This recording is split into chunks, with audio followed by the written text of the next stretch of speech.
Utilizamos entonces esta zapata, hay que entender que ella va a tener una profundidad de desplante, va a tener un espesor y aquí también vamos a revisar cosas interesantes como el criterio de rigidez.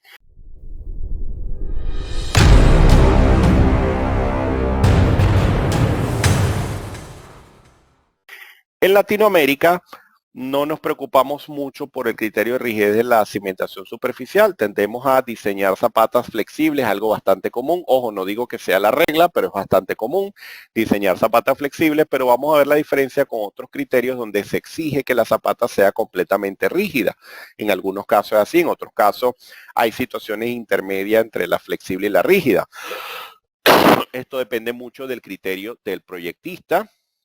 Y vamos a ver entonces, según las profundidades de desplante, cuándo realmente yo voy a utilizar los métodos de diseño que hemos revisado anteriormente. Vamos a ver que para diseñar estas cimentaciones superficiales voy a tener consideraciones de estabilidad global, de capacidad portante de asientos, como hemos visto, es decir, resistencia a rigidez, deslizamiento, volcamiento y levantamiento, o sea que vamos a revisar estados límites asociados a resistencia y a condición de servicio. Para eso, hay que entender que el diseño de mi cimentación implica el revisar o controlar la deformación, el agotamiento resistente y la estabilidad general de la estructura. Y el primer método con el que vamos a lidiar es con el de esfuerzos permisibles, con el que estamos más acostumbrados en la práctica. ¿Okay? Entender entonces que va a haber un procedimiento para estimar una capacidad última, está acá, que ya lo hemos mencionado, que si el de Terzaghi, el de Meyerhoff, los coeficientes de Brich y Hansen, etcétera, y voy a poder aplicar un factor de seguridad que es un número que busca controlar ciertos parámetros de información, de conocimiento del terreno, de conocimiento de las cargas, ciertos componentes que en la literatura geotécnica tendemos a manejar rangos que van entre 2 y 4, por ejemplo. Un valor muy usado es el valor de 3. Algunos códigos recomiendan directamente utilizar el valor de 3, pero algunos autores simplemente prefieren dar un rango.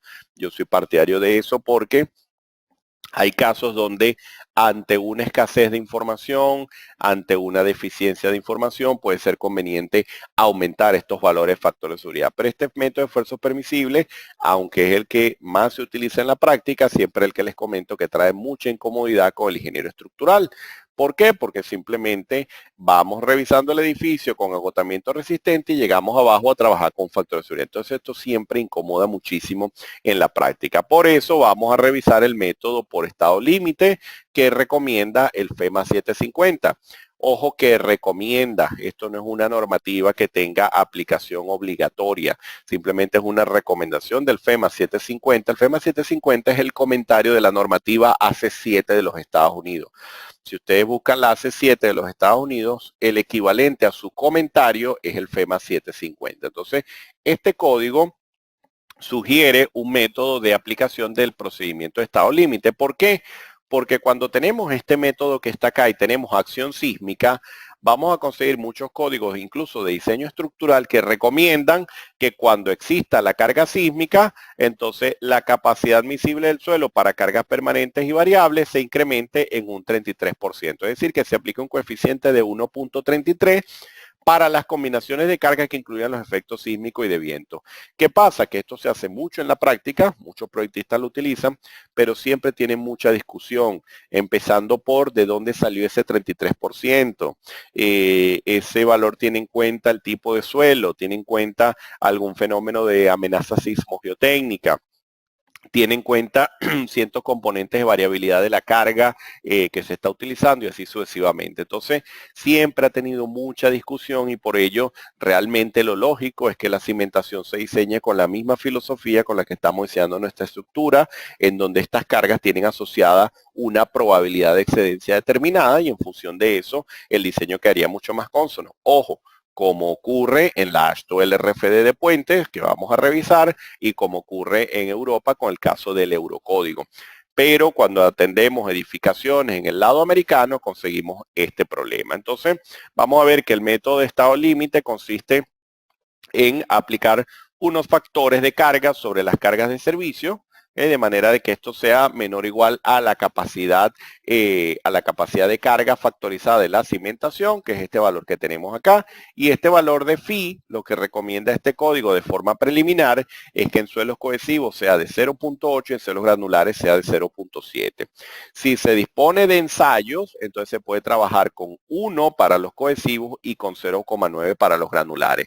¿Qué está ocurriendo? Que estamos literalmente aprovechando al máximo la capacidad portante del terreno, y esto es más consono con lo que ocurre en la edificación. Ojo, que quiero dejar claro que esto es un método de verificación por resistencia, es decir, si el diseño por deformación o cálculo de asentamiento da más desfavorable, todo esto queda supeditado y automáticamente quien gobierna en el diseño es la deformación.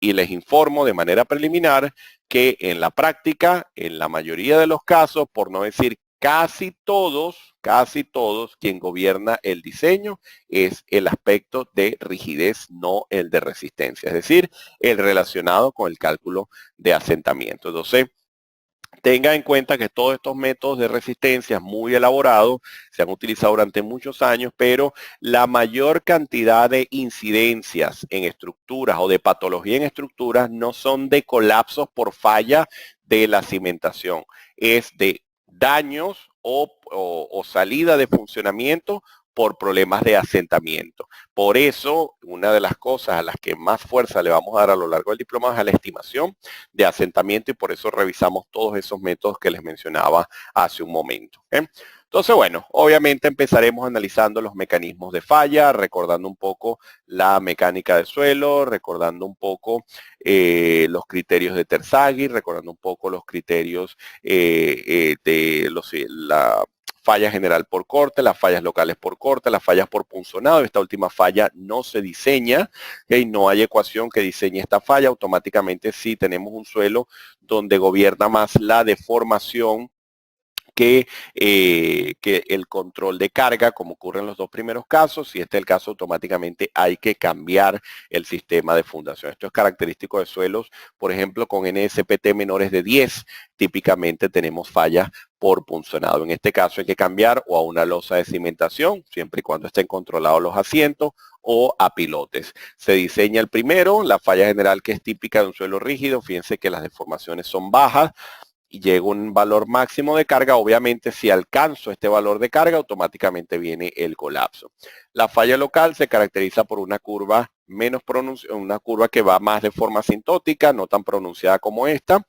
Hay unos valores de carga última, sí los hay, pero gobierna más la deformación sobre el criterio de carga máxima. Entonces, estos dos mecanismos de falla fueron los que originalmente formuló Terzaghi para desarrollar sus ecuaciones iniciales, y que luego muchos autores fueron revisando, adaptando y actualizando para tomar en cuenta las variables que en su momento Terzaghi no pudo tomar en cuenta. Como les decía, partimos del modelo de Terzaghi. Fíjense que algunos ven esto acá, 1943, eso es sumamente viejo. Siempre hago la aclaratoria: la mecánica de suelo, la ingeniería de cimentaciones como tal, más que la mecánica de suelo, la ingeniería de cimentación es una ciencia muy, muy nueva. ¿Okay? Y dicen, no, pero si es de los años 40, no. Eso todavía se considera sumamente nuevo, porque los métodos de diseño estructural que ustedes utilizan en sus proyectos son de la época de los romanos, de la época de los egipcios. Muchos de esos métodos parten de los conceptos que se utilizaban en Roma para las construcciones de grandes estructuras, viaductos, etcétera. La ingeniería de cimentaciones, como la conocemos actualmente, entendiendo los mecanismos de falla, los mecanismos de transmisión de carga y todos estos conceptos que estamos revisando, el manejo de la resistencia al cortante a lo largo de planos potenciales de falla, como se observa acá. Esto es algo que tiene muy poco tiempo. Hablar de los años 40, prácticamente estamos en la época de la Segunda Guerra Mundial, y luego de allí se empezaron a desarrollar métodos, procedimientos de diseño, y es prácticamente a partir de los años 60 que la mayoría de los proyectos ya se atacan con todos estos procedimientos de diseño. O sea que es algo bastante nuevo, y hay que empezar desde allí. Terzaghi planteó una primera ecuación para fundaciones corridas, para cimentaciones corridas, fue la base de su investigación. A partir de esa expresión, él determinó el cálculo de factores de carga, que conseguimos tradicionalmente en la literatura geotécnica, textos como el Brahadá, obtenemos este tipo de tablas, y también analizó el problema para entonces el caso de los suelos más blandos, de lo que serían las fallas locales, etcétera, que sería el segundo mecanismo de falla. Pero la teoría de Terzaghi tenía ciertas limitaciones. Las ecuaciones eran para cimentaciones continuas, cuadradas y circulares, no aplicaban para el diseño de cimentaciones rectangulares, no se tomaba en cuenta la resistencia al corte a lo largo de la superficie de falla en el suelo por encima del nivel de desplante de la cimentación, es decir, que si me devuelvo a mi diagrama, él no tomaba en cuenta la resistencia al corte que se desarrollaba en esta zona donde está la línea punteada, no se tomaba en cuenta originalmente en las ecuaciones de Terzaghi en los factores de carga que estaban indicados acá. No se tomaba en cuenta el que la carga sobre la cimentación pudiese estar inclinada. Es por ello entonces que la ecuación general de capacidad portante, que luego autores como Meyerhoff, Besic, fueron adaptando y fueron mejorando, ya fueron tomando en cuenta esas limitaciones de Terzaghi para hacer una ecuación mucho más completa, donde se desarrollaron factores de forma que ya toman en cuenta el que puede ser rectangular la cimentación, incluso tiras de fundación también, como lo había planteado Terzaghi, pero con diferencias en las estimaciones de dichos coeficientes, factores de profundidad, o sea que ya dependiesen de la profundidad de desplante, ya tomando en cuenta la inclinación de la carga, y factores de capacidad de carga que ahora sí tomaban en cuenta esa proporción de resistencia al cortante que estaba en la zona de por encima del desplante, y ya entonces llegar a una ecuación general que obviamente al tomar en cuenta más variables, el diseño da más económico, da mucho más versátil, pero esto no quiso decir que el método de Terzaghi quedase abolido. O sea, que ustedes pueden perfectamente en la práctica conseguir un estudio técnico hecho por Terzaghi, y si es perfectamente válido el aplicar la teoría para ese proyecto, no hay ningún problema. Lo que hay es que evaluar si está aplicado correctamente en el contexto de la cimentación que se está haciendo, y listo.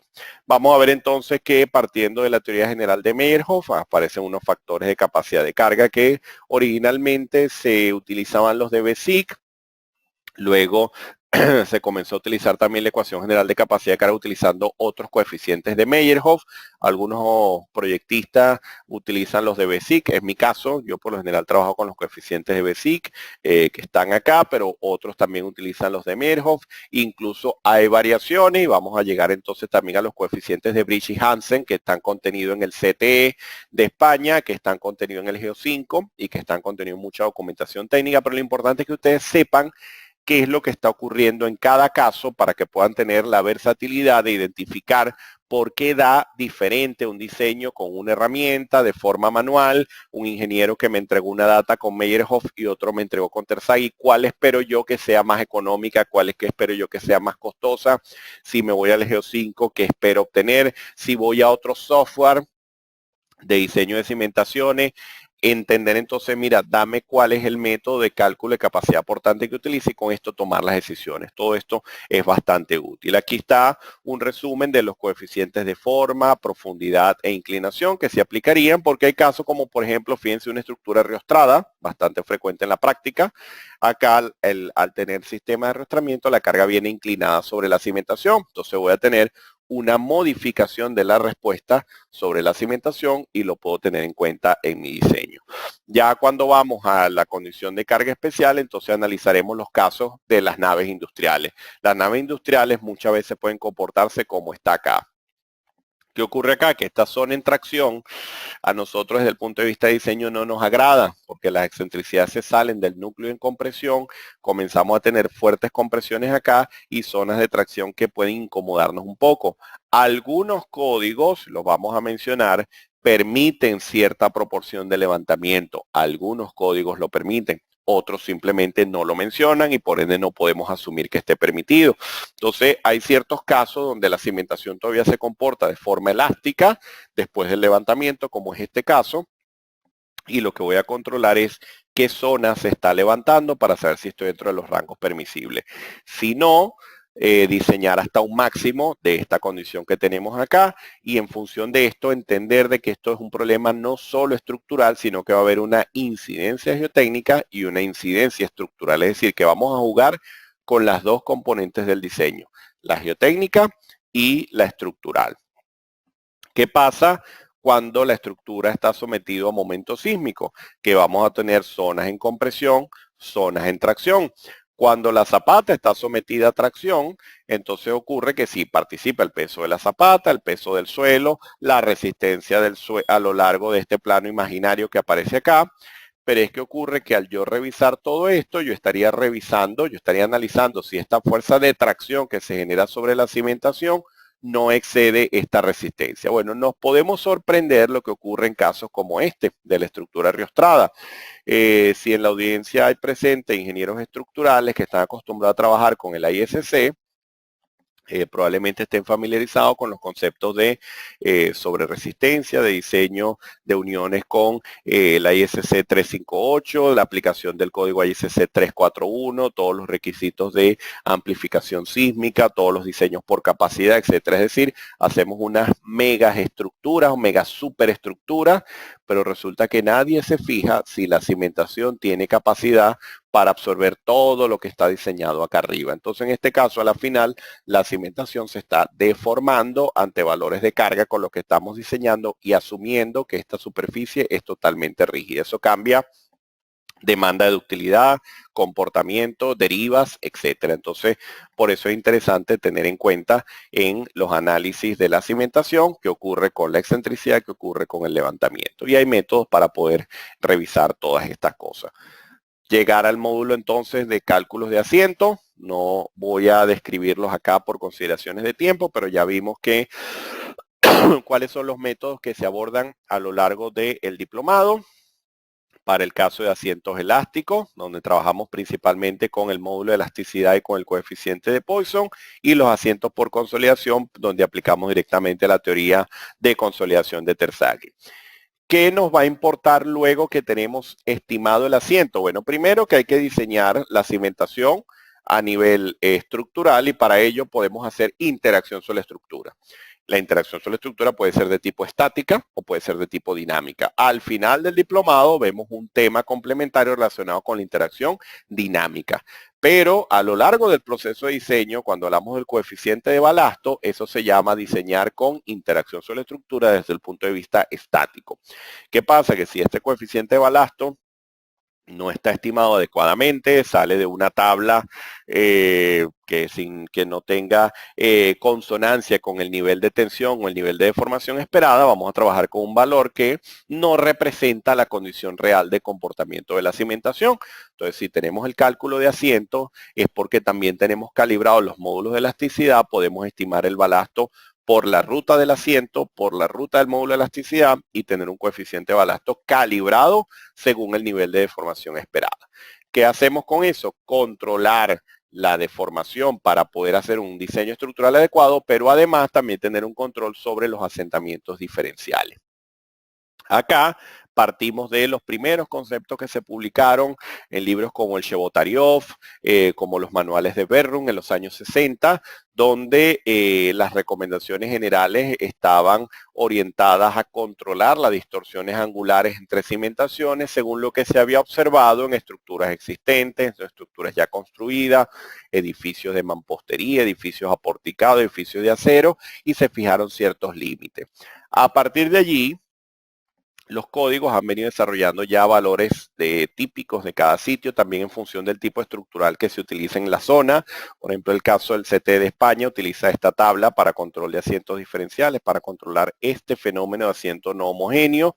En la NCR utiliza estos límites, pero ojo, hay muchos otros factores que utilizan los códigos, pero van muy cercanos unos con otros. Lo único es que se diferencia en el tipo estructural que destaca o que detalla el código en particular. ¿Por qué? Porque este asiento completo, este asiento total homogéneo, en realidad, sí, él trae problemas porque obviamente si tenemos instalaciones, servicios en los laterales, es un problema tener asentamientos grandes, importantes de toda la estructura. Dañamos los alrededores, si hay tuberías que se conectan, o sea, va a haber mucho daño. pero en realidad el que es muy nocivo para la edificación es esto.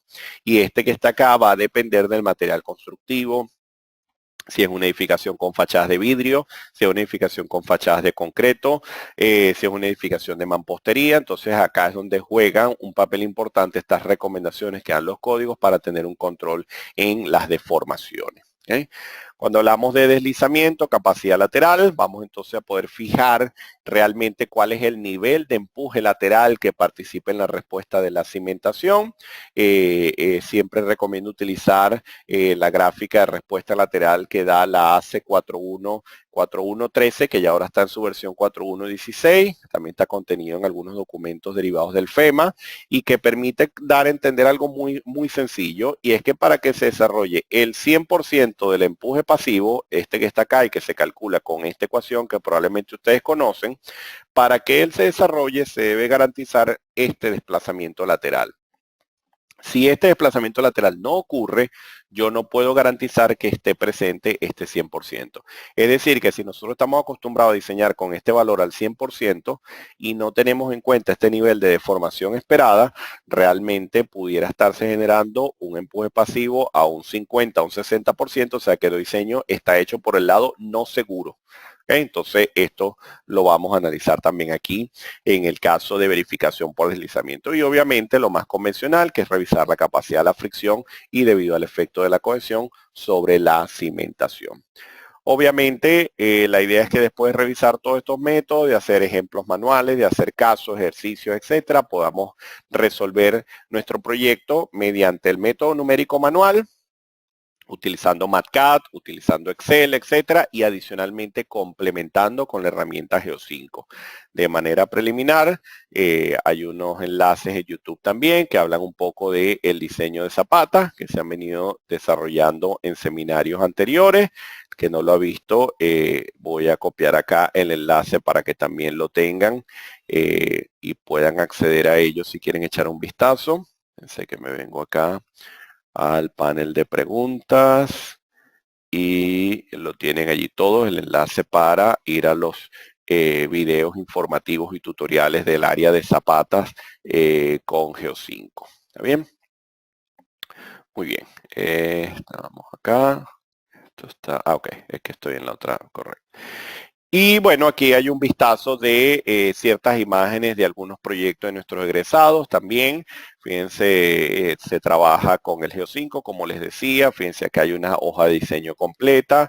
Está todo, en este caso hay hojas de diseño de la parte estructural. Obviamente esto se hizo en función de un dato estratigráfico, en función de una estratigrafía ya desarrollada previamente, como vimos en la primera parte del proyecto. Entonces, bueno, fíjense que al final la cimentación está diseñada por resistencia o capacidad portante, por control de deformación o por asiento. Está diseñado estructuralmente, todo eso está en conjunto porque además el diseño estructural se hace calibrado con un coeficiente de balasto que está calibrado según el nivel de deformación esperado y todo incluso puedo combinarlo de forma armónica para que quede